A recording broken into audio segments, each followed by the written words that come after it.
Pastor Praveen పగడాల మృతి ఏదైతే ఉందో 2 తెలుగు రాష్ట్రాల్లో కలకలం రేపుతుంది. అనుమానాస్పద మృతిగా దీన్ని పోలీసులు ప్రెజెంట్ అయితే నమోదు చేసుకున్నారు.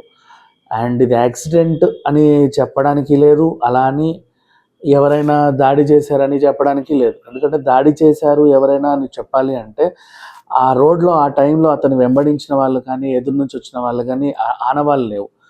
పోనీ ఇది యాక్సిడెంట్ అనుకుంటే యాక్సిడెంట్కి సంబంధించిన ఆనవాళ్ళు కూడా లేవు. లైక్ ఏదన్నా ఒక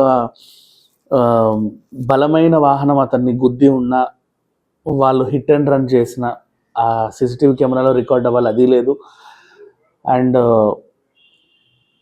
నిజంగా ఒకవేళ యాక్సిడెంట్ అయితే అక్కడ ఒక పెద్ద శబ్దం వచ్చేది, ఆ శబ్దం సంబంధించిన ఆనవాళ్ళు కూడా లేవు. కొంతమూరు సమీపంలోని అక్కడ ఒక నయారా పెట్రోల్ బంక్ పరిధిలో జరిగిన ఇన్సిడెంట్ ఇది. యాక్చువల్గా చెప్పాలంటే వాళ్ళ ఆవిడకి ఫోన్ చేసే తను బయలుదేరాడంట, బైక్ పైన స్నేహితుని కలుస్తానని బయలుదేరాడు. ఎప్పుడూ లేనిది చాలా రేర్గా జరిగిన అరుదైన సంఘటన ఇది. అయితే ఏం జరిగిందనేది పోలీసులు పోస్ట్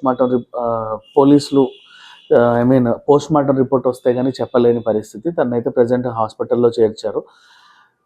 పాస్టర్కి సుమారు ఒక 46 ఏళ్ళు ఉంటాయి. తను చాలా ప్రసంగాలు ఇస్తూ ఉంటాడు క్రైస్తవ మతం పైన.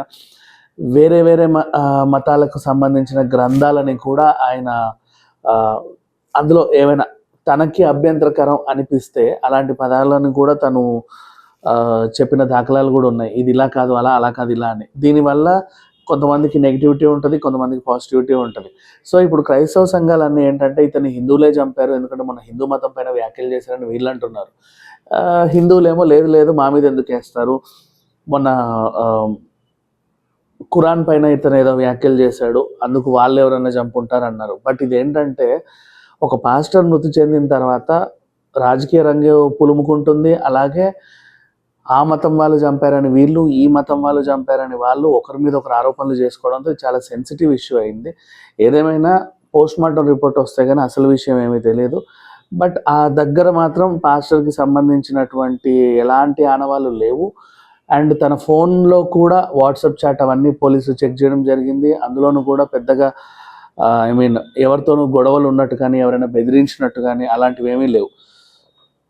అండ్ తన బ్యాగ్, పర్సు లాంటివి చెక్ చేసినా అందులో ఎలాంటి ఇది కూడా దొరకలేదు. కాకపోతే అనుమానాస్పదంగా ఏం జరిగిందంటే తన ఒంటి మీద గాయాలు ఉన్నాయి. అండ్ అక్కడ ఒక చెక్క, అంటే ఇంత చెక్కబడి ఉంది, దాని మీద ఇతని రక్తపు మరకలు ఉన్నాయి.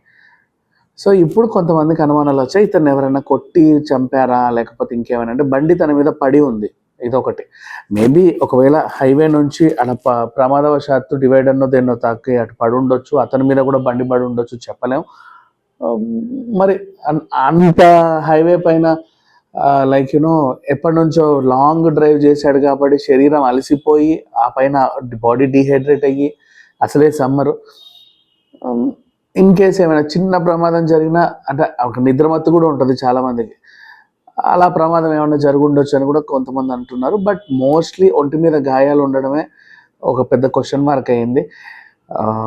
పూర్తి వివరాలు అయితే తెలియాల్సి ఉంది. బట్ ప్రజెంట్ దీన్ని ఆ మతం వాళ్ళు వీళ్ళపైన, ఈ మతం వాళ్ళు వాళ్ళపైన, వాళ్ళు చంపారనో వీళ్ళు చంపారనో ఇలా డిక్లేర్ చేయడం మాత్రం తప్పు. Thank you so much.